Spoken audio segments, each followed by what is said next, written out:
Welcome to the deep dive. Okay, picture this. You're standing right on a cliff edge.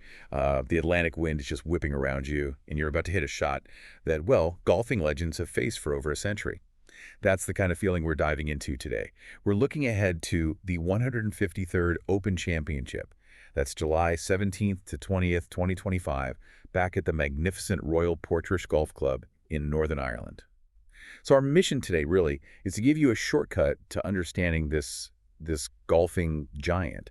Why is it considered, arguably the best course in Ireland? Maybe even wider than that. By the end of this, you'll really get the rugged beauty, the smart design, and the deep history that makes Portrush just unforgettable. Exactly. It's not just a pretty picture, Portrush. It's windswept, it's dynamic, it really embraces that wild coast in a way that honestly very few courses on the planet managed to do. And a huge amount of that credit has to go back to one architect, really. Right. Visionary. So, Harry Colt, when we talk Portrush, we inevitably talk about him reimagining the course back in the 1930s.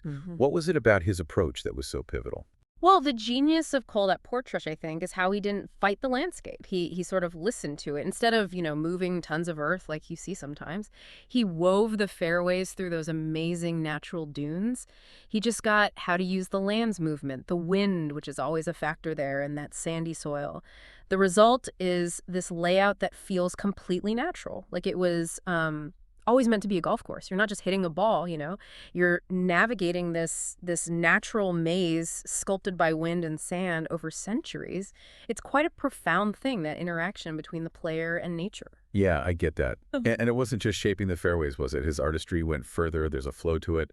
The way he routed it, you mentioned, each hole sort of reveals itself bit by bit. Feels like it belongs right there. Precisely. There are no jarring transitions. It just unfolds. And the green complexes, each one has its own personality. Some have these bold slopes, that really make you think, maybe hold your breath a little. Others are much more subtle, deceptive little breaks that can drive even the best putters crazy. So with that kind of unique design, it makes sense that some holes would become iconic, right? When players talk about Portrush, what are the holes that stick in their minds? The ones they really remember? Oh, definitely. A few stand out. Okay, like the fifth, the short par 4 White Rocks. That one comes up a lot. Can you kind of paint a picture of that one? What makes it so visually memorable apart from just the location? Yeah, White Rocks it's pure Portrush beauty, but with teeth. Imagine the green, just perched dramatically right there on the cliff edge, the Atlantic Ocean stretching out right below. It's a short hole, so it tempts you, right? Dares you to be aggressive. But that cliff edge, the drop to the waves, it demands absolute precision. A real risk-reward shot wrapped in just stunning scenery. Okay, sounds breathtaking, but terrifying. But if there's one hole, the one that gets the headlines, it has to be the 16th, Calamity Corner. Describe this beast of a par 3. Oh, Calamity. Yeah, lives up to the name, all right? It's a par 3, playing 236 yards usually, and for many, it's just pure terry. You have to carry your ball over this huge chasm, this deep ravine, and there's a sheer cliff face all the way down the right side. Just nothing but trouble. Someone wrote, very aptly I think, that Colt didn't just create a hole there, he created a moment. It's not just the length. It's the visual intimidation, the psychology of it. You have to commit to this shot that feels like there's absolutely zero margin for error. It can make or break your round, easily. Wow. It really sounds like a course that tests your nerve as much as your skill. And what I find interesting is how it seems to demand a different kind of thinking, especially with the elements. How does the strategy, like the bunkering, work with that wind that's always there? That's a great point. It's not about having these huge, glaring bunkers right in your face all the time. Portrush's traps are more strategic, almost artistic, you could say. They're often placed quite subtly. Sometimes, depending on the wind or your angle, you might not even see them clearly from the tee, so it forces you to trust your line or maybe play safe, lay up. They don't just punish bad shots. They actively make you think 2, even 3 shots ahead. They turn a standard hole into this complex puzzle. Can you give an example? Sure. Take the 14th. It's a shorter par 4. Now, depending on where that wind is coming from, how strong it is, those bunkers suddenly seem to just loom larger. They become magnets, almost daring you to try and bite off more than you maybe should off the tee. It reminds me of playing links golf in a gale once. The wind switched mid-round, and suddenly this bunker I hadn't even worried about became the only thing I could see. Portrush's bunkers, like on 14, they do that. They instantly change the risk-reward calculation. It's like a chess match against the conditions. Colt and the guys who came after him, they really wanted you to think your way around, adapt, adjust your strategy on pretty much every shot. And the greens, too. You said they're not these wild roller coaster things you see on some modern courses. They're described as subtle, true, but still really challenging. So in an age where, courses often boast about huge multi-tiered greens, is Portrush's quieter approach actually tougher?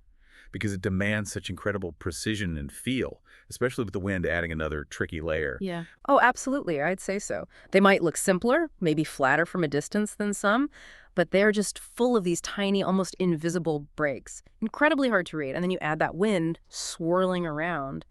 It just amplifies the difficulty. It's that mix of deceptive simplicity and real sophistication that keeps you constantly on your toes if your pace is slightly off or your read is just a fraction out. These greens will expose you mercilessly sometimes. It demands real touch, real thought on the putting surface. And of course, you can't talk about Portrush without mentioning its history. It's incredibly rich, isn't it? Goes way back. Established in 1888 and pretty quickly became a top spot for golfers. It did. And it holds a really unique place in open history, too. It actually made history back in 1951. It was the first course outside England and Scotland ever to host the Open Championship. That's huge. A massive milestone. But after 51, it took nearly 70 years for the Open to come back. And why the long gap, do you think? Was it just logistics, infrastructure, or something else? That's a really good question. I think, well, logistics and infrastructure definitely played a part. The scale of the modern Open is enormous. But the return in 2019, it felt like more than just logistics. It was about proving Portrush could handle it, which it did spectacularly. It wasn't just bringing a major back. It felt like showing off this masterpiece to the whole world, kind of confirming what golfers in Ireland knew all along, that Portrush is seriously special, genuinely world-class. And speaking of special moments, Yeah. legends have definitely been made there. You think of Rory McIlroy shooting that incredible 61 as a teenager, and then, of course, Shane Lowry winning his first major there in 2019. Just amazing scenes. Absolutely unforgettable moments. Yeah. And looking ahead to 2025, hosting again, it's massive. It's not just huge for the club, it's a huge endorsement for Irish golf overall. The fact they're returning so relatively quickly really underlines Portrush's reputation as one of the absolute best links courses anywhere. In 2025, we'll get to see the world's best grappling with calamity again, navigating white rocks, facing all those challenges. It'll be fantastic. So, moving beyond the course layout and the competition itself, what makes playing there such an immersive thing? It sounds like it's more than just playing 18 holes. Oh, it absolutely is. It's the whole setting. That's what makes it so profound, I think. You're overlooking the Atlantic, surrounded by that raw, rugged beauty of County Antrim. The course just has this incredible, almost visceral sense of place. And you're not just fighting the bunkers or the tricky greens, you're battling the elements. The wind, sometimes the rain, that mist that can just roll in off the sea without warning. It's raw, it's unpredictable, and honestly, it's just stunningly beautiful. And you mentioned the history earlier. You can almost feel that, can't you? Walking those fairways, knowing who's walked there before.